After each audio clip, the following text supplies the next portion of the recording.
ان آیات کریمہ کا جو پس منظر میں نے ترجمے سے پہلے عرض کیا،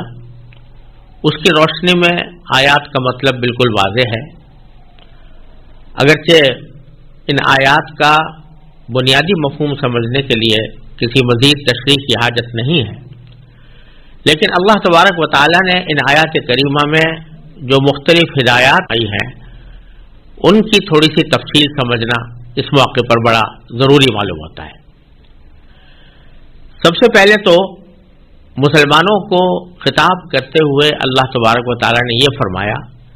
کہ یا ایھا الذین آمنوا، اے ایمان والو، اتقوا اللہ حق تقاتہ، یعنی اللہ کا ویسا ہی خوف رکھو جیسا خوف رکھنا اس کا حق ہے، یعنی تقوی کا حق ادا کرو۔ تقوی کی تشریح اس سے پہلے کئی مرتبہ کی جا چکی ہے، اور اس کا حاصل یہ ہے کہ انسان کے دل میں اللہ تبارک و تعالی کے سامنے جواب دہی کا احساس تازہ رہے، ہر قدم پر انسان اس بات کا خیال رکھے کہ مجھے ایک دن اپنے ہر قول و فعل کا اللہ تبارک و تعالی کے سامنے جواب دینا ہے، اور وہ مجھ سے اس کا حساب لے گا۔ اس احساس کا نام تقوی ہے۔ یہاں یہ فرمایا کہ تقوی ہی کافی نہیں بلکہ جیسا تقوی کا حق ہے ویسا ادا کرو۔ کیا حق ہے؟ اس کی تفسیر حضرات مفسرین سے یہ مروی ہے کہ اللہ تبارک و تعالی کی مکمل اطاعت کی جائے اور اس کے کسی حکم کی نافرمانی نہ ہو۔ لیکن ایک انسان جو غلطیوں کا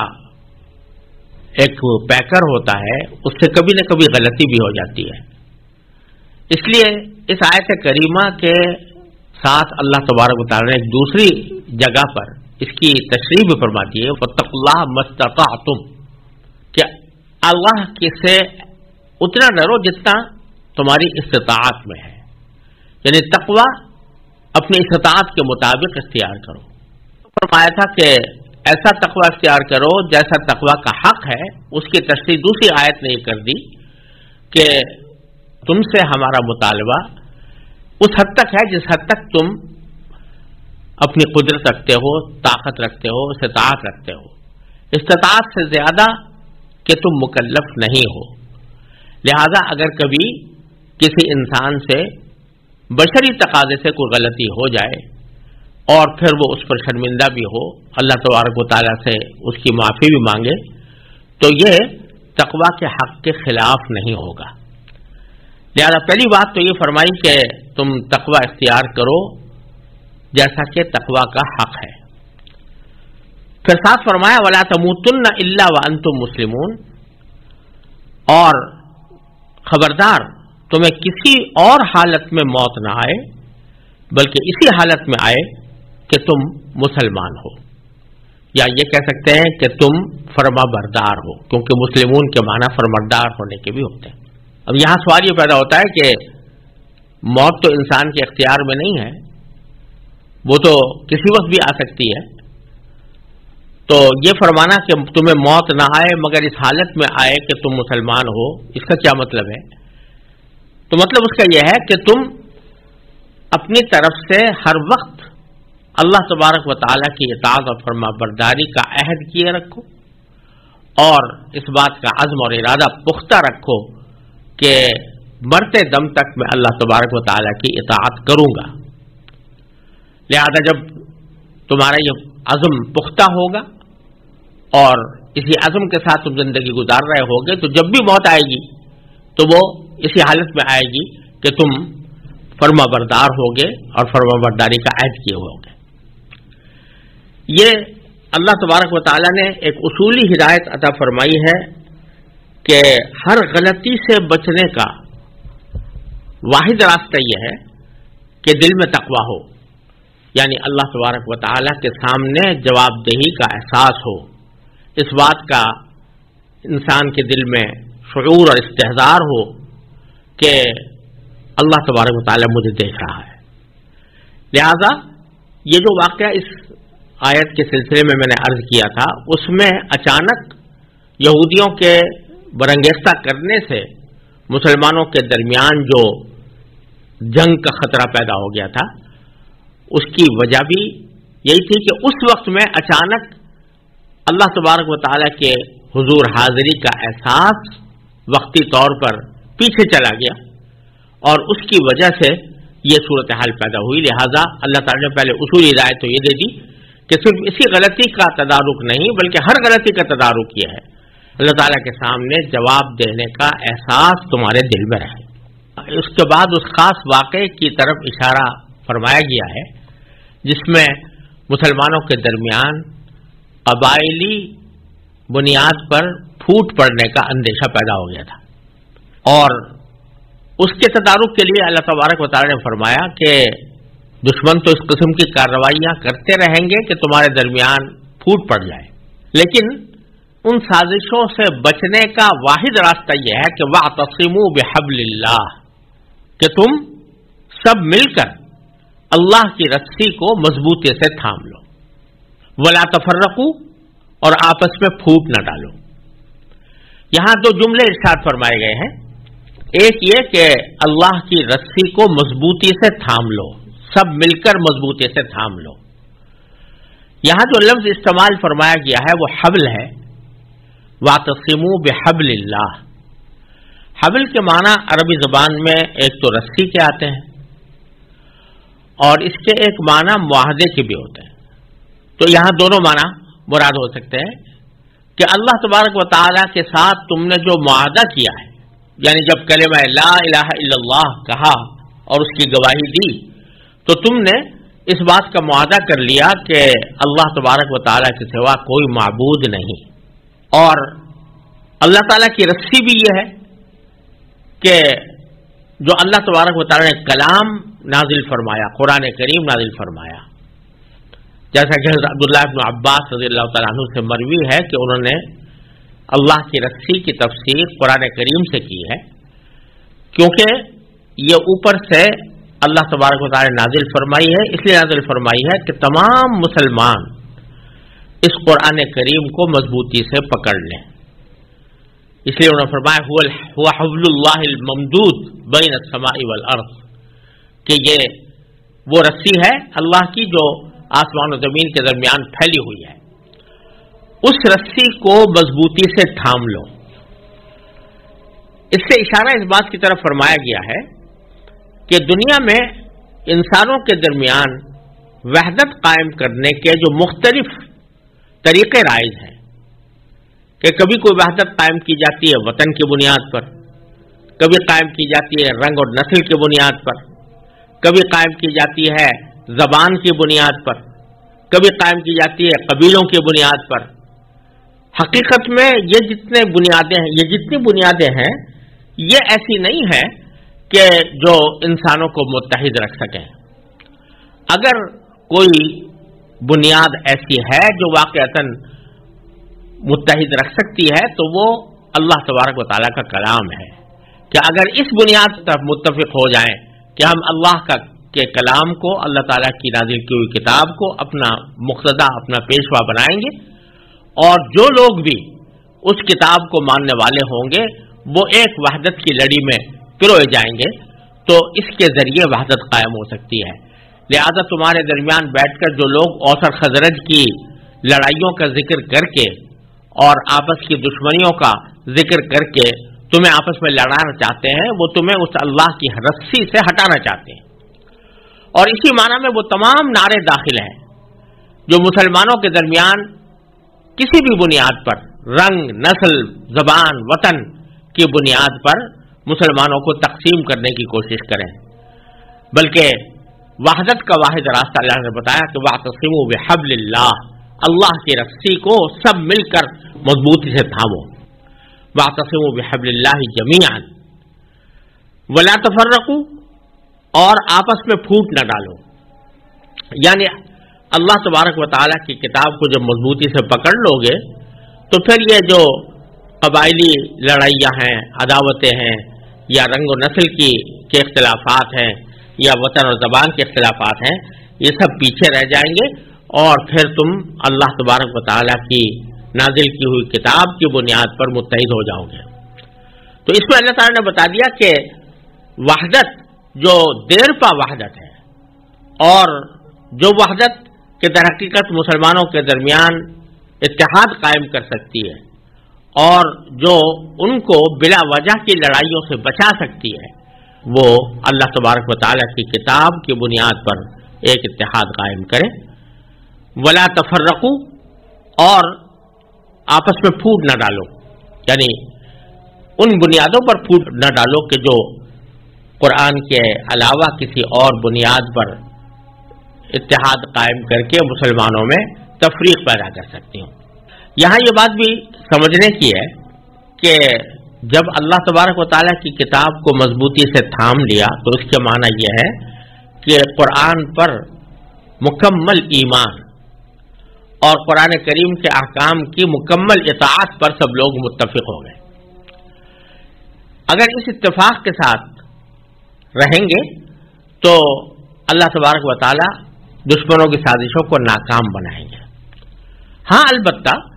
اس قرآن کریم کی تفسیر میں یا اس سے نکلنے والے معانی کی مختلف تفصیلات میں مجتہدین کا اختلاف ہو سکتا ہے، یعنی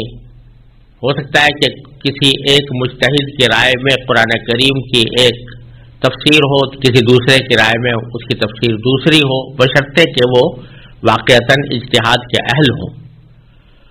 تو اس قسم کا جو اختلاف ہے وہ پھوٹ کے ذریعہ نہیں بنتا، وہ آپس میں دشمنیوں کے ذریعہ نہیں بنتا، اور اگر کوئی بنائے تو وہ لا تفرقوا کے حکم کی خلاف ورزی کر رہا ہے۔ یہی وجہ ہے کہ خود حضرات صحابہ رضی اللہ تعالی عنہم اجمعین کے درمیان بھی رائے کا اختلاف ہوا، اور اس بات کے بھی متعدد واقعات ہیں کہ ایک چیز کو ایک صحابی نے قرآن کریم ہی کی روشنی میں جائز سمجھا، دوسرے نے اس کو ناجائز سمجھا۔ نماز پڑھنے کا ایک طریقہ ایک نے اختیار کیا قرآن کریم ہی کی روشنی میں، سنت ہی کی روشنی میں، اور دوسرے نے کوئی اور طریقہ اختیار کیا۔ لیکن ایسا کبھی نہیں ہوا کہ ان اختلافات کی وجہ سے مسلمانوں نے آپس میں ایک دوسرے کی تکفیر کی ہو، یہ کہا ہو کہ تم کافر ہو یا تم مسلمان نہیں ہو، یا یہ کہا ہو صحابہ کرام نے کہ تمہارے پیچھے نماز نہیں ہوگی یا میں تمہارے پیچھے نماز نہیں پڑھوں گا، اور ان اختلافات کی بنیاد پر الگ الگ گروہ بنا بیٹھے ہوں کہ یہ فلاں مسلک کا قائل ہے، یہ فلاں مسلک کا قائل ہے، اس کی بنیاد پر ایک دوسرے سے کے ساتھ بیٹھنے اور ایک دوسرے کے ساتھ مل کر مشترک مقاصد میں کام کرنے سے رکاوٹ پیدا ہو گئی ہو۔ ایسا کبھی نہیں ہوا، اختلاف بھی ہوتا رہا اور ساتھ ساتھ وہ متحد بھی رہے، دین کے مشترک مقاصد کے لیے سب ہمتن جد و جہد میں مصروف بھی رہے۔ لہذا ان اختلافات کی قرآن کریم نے ممانعت نہیں کی۔ جو اختلاف کسی صحیح اجتہاد کی بنیاد پر مبنی ہو ان اختلافات کی یہاں پر ممانعت نہیں کی گئی، لیکن ان اختلافات کی بنیاد پر الگ الگ ٹکڑیوں میں تقسیم ہو جانا، ایک ٹکڑی کو اپنا کہنا اور دوسرے کو دوسرا کہنا، اور اس کے آپس میں سب و شتم یا ایک دوسرے کے اوپر تنقید میں طعن و تشنیع کا طریقہ اختیار کرنا اور الگ الگ فرقے بنا کر بیٹھ جانا، اس کو قرآن کریم نے تفرق سے تعبیر فرمایا ہے کہ اللہ کی رسی کو مضبوطی سے تھامو اور آپس میں پھوٹ نہ ڈالو۔ پھر آگے اللہ تبارک و تعالی نے اسی واقعے کے سلسلے میں جس میں مسلمانوں کے درمیان پھوٹ ڈالنے کی کوشش کی گئی تھی یاد دلایا کہ خدا کے بندو، اللہ تبارک و تعالی نے تم پر اتنا احسان فرمایا کہ تم آپس میں ایک دوسرے کے دشمن تھے۔ وَاذْكُرُوا نِعْمَتَ اللَّهِ عَلَيْكُمْ، اور اللہ نے تم پر جو انعام کیا ہے اسے یاد رکھو کہ ایک وقت تھا جب تم ایک دوسرے کے دشمن تھے، اذ کنتم اعداء، جب تم آپس میں ایک دوسرے کے دشمن تھے، فألف بین قلوبکم، پھر اللہ نے تمہارے دلوں کو جوڑ دیا، فاصبحتم بنعمتہ اخوانا، اور اس کے فضل سے تم بھائی بھائی بن گئے۔ بتلا دیا کہ یہ دشمنیاں، آپس کی دشمنیاں یہ کوئی اچھی بات نہیں ہوتی، یہ بہت ہی تباہ کن چیزیں ہیں، اور ان دشمنیوں سے اللہ تبارک و تعالی نے تم کو اسلام کی بدولت نجات عطا فرمائی کہ جو لوگ ایک دوسرے کے خون کے پیاسے تھے وہ اسلام کی بدولت بھائی بھائی بن گئے. وَكُنْتُمْ عَلَى شَفَا حُفْرَةٍ مِّنَ النَّارِ، اور تم آگ کے گڑھے کے کنارے پر تھے. آگ کے گڑھے کے کنارے پر دو طرح تھے.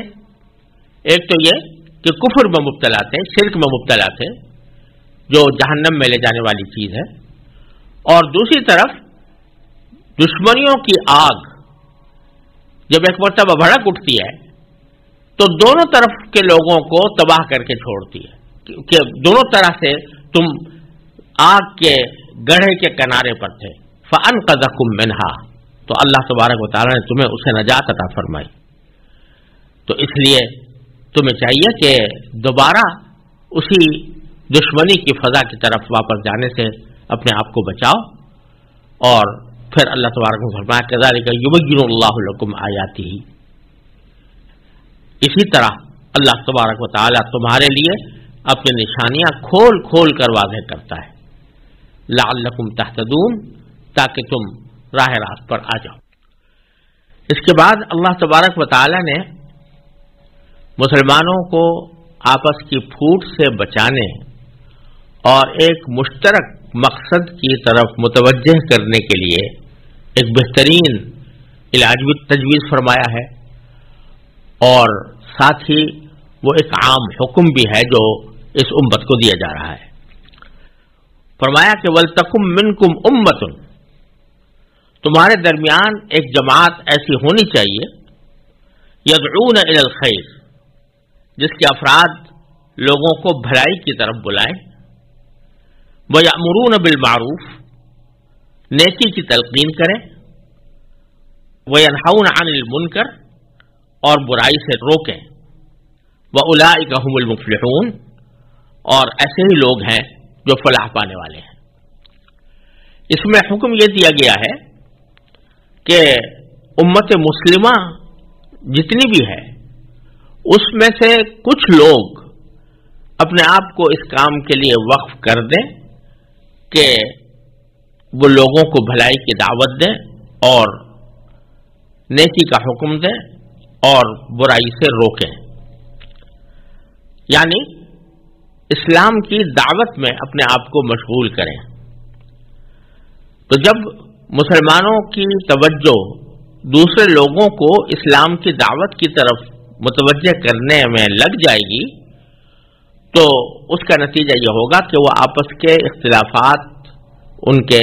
ختم ہو جائیں گے یا ان کو وہ بھول جائیں گے. کیونکہ جب کوئی بڑا مقصد سامنے ہوتا ہے تو اس وقت میں آپس کے جو چھوٹے چھوٹے اختلافات ہوتے ہیں وہ خود ختم ہو جاتے ہیں اور لوگ اس بڑے مقصد کی طرف متوجہ ہوتے ہیں. تو اس آیت کریمہ میں مسلمانوں کو دین کی دعوت اور دین کے احکام کی دعوت دینے کی ترغیب بلکہ تلقین فرمائی گئی ہے، اور یہی بات آگے چند آیتوں کے بعد آنے والی ہے. وہاں اس حکم کی تھوڑی سی تفصیل میں انشاءاللہ عرض کروں گا، کیونکہ یہاں تو فرمایا گیا ہے کہ وَلْتَكُم مِّنكُمْ أُمَّةٌ يَدْعُونَ إِلَى الْخَيْرِ، تم میں سے ایک جماعت ایسی ہونی چاہیے جو بھلائی کی طرف دعوت دے اور برائیوں اور لوگوں کو اچھائی کی تلقین کرے اور برائی سے روکے. لیکن آگے جو آیات چند آیتوں کے بعد اللہ تبارک و تعالی نے اسی صورت کے اندر یہ فرمایا ہے کہ کنتم خیر امت اخرجت للناس، کہ تمہیں ایک بہترین امت بنا کر پیدا کیا گیا ہے جو لوگوں کو اچھائی کی دعوت دیتی ہے اور برائی سے روکتی ہے. تو ان دونوں آیتوں کا جو ملا کر مقصد نکلتا ہے میں انشاءاللہ وہاں پر عرض کروں گا. یہاں اتنی بات سمجھ لینا کافی ہے کہ مسلمانوں کو باہمی پھوٹ سے بچانے کا بہترین طریقہ یہ بیان کیا گیا ہے کہ وہ اسلام کی دعوت کی طرف متوجہ ہو جائیں اور اپنے مقصد زندگی کو اسی کے تابع کر لیں. پھر آگے اللہ تبارک و تعالی نے فرمایا وَلَا تَكُونُوا كَالَّذِينَ تَفَرَّقُوا وَاخْتَلَفُوا مِن بَعْدِ مَا جَاءَهُمُ الْبَيِّنَاتُ، اور ان لوگوں کی طرح نہ ہو جانا کہ جو آپس میں الگ الگ ہو گئے، آپس میں انہوں نے پھوٹ ڈال لی، واختلفوا اور اختلاف میں پڑ گئے، من بعد ما جاءهم البینات، باوجود کہ ان کے سامنے کھلے کھلے دلائل آ چکے تھے۔ یہ اشارہ ہے اہل کتاب کی طرف، یعنی یہودی اور نصرانی جن کا ذکر پیچھے سے چل رہا ہے۔ فرمایا جا رہا ہے کہ ان کی طرح نہ ہو جانا، کیونکہ ان کے سامنے بھی اللہ تبارک و تعالیٰ کی طرف سے کھلے کھلے دلائل آ چکے تھے۔ ایک تو اس طرح کہ خود ان کی کتابوں میں نبی کریم سرور دو عالم صلی اللہ علیہ وسلم کی تشریف آوری کی بشارتیں دی گئی تھیں، آپ کی علامتیں بتائی گئی تھیں، اور وہ ساری علامتیں رسول کریم سرور دو عالم صلی اللہ علیہ وسلم میں پائی جا رہی ہیں۔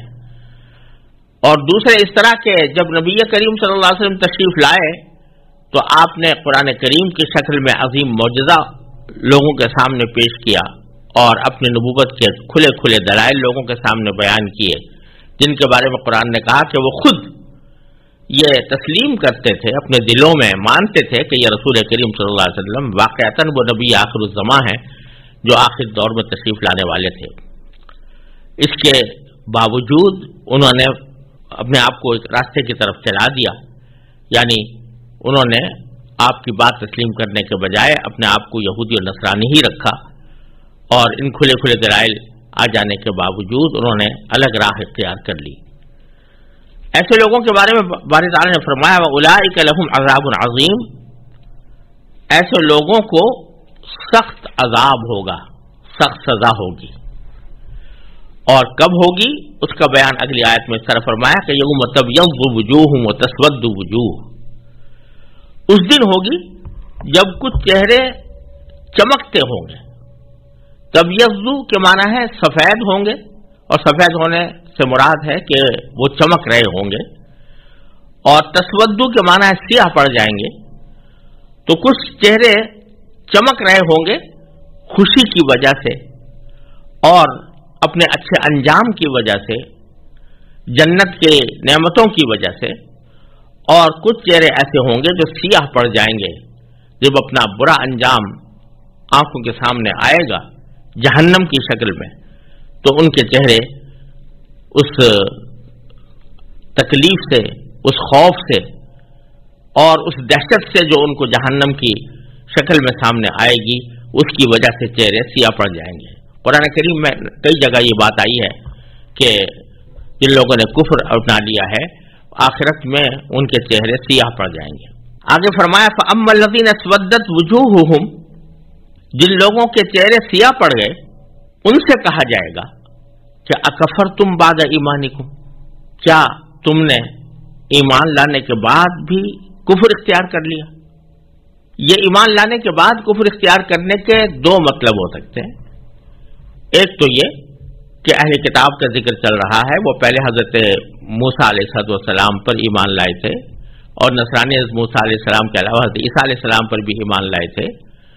اس ایمان کے بعد جب رسول کریم صلی اللہ علیہ وسلم کا نمبر آیا تو انہوں نے کفر اختیار کر لیا۔ اور دوسرے اس میں وہ لوگ بھی داخل ہیں کہ جو منافق تھے، زبان سے انہوں نے ایمان کا اقرار کر لیا تھا لیکن حقیقت میں وہ کافر تھے۔ تو دونوں قسم کے لوگوں سے کہا جائے گا، ان کے چہرے بھی سیاہ پڑ جائیں گے، ان کے چہرے بھی سیاہ پڑ جائیں گے، اور ان سے کہا جائے گا کہ کیا تم ایمان لانے کے بعد تم نے کفر اختیار کر لیا؟ فذوقوا العذاب، لہذا چکھو مزہ عذاب کا، بما کنتم تکفرون، کیونکہ تم کفر کیا کرتے تھے۔ یہ تو کہا جائے گا ان لوگوں سے جن کے چہرے سیاہ پڑ جائیں گے۔ وَأَمَّا الَّذِينَ ابْيَضَّتْ وُجُوهُهُمْ، اور رہے وہ لوگ جن کے چہرے چمک رہے ہوں گے، ففی رحمت اللہ، تو وہ اللہ تعالی کی رحمت میں ہوں گے، رحمت کے دامن میں ہوں گے۔ ہم فیہا خالدون، اور وہ اس رحمت میں ہمیشہ ہمیشہ رہیں گے۔ یہاں اللہ تبارک و تعالی نے شروع میں ذکر تو اس طرح کیا تھا کہ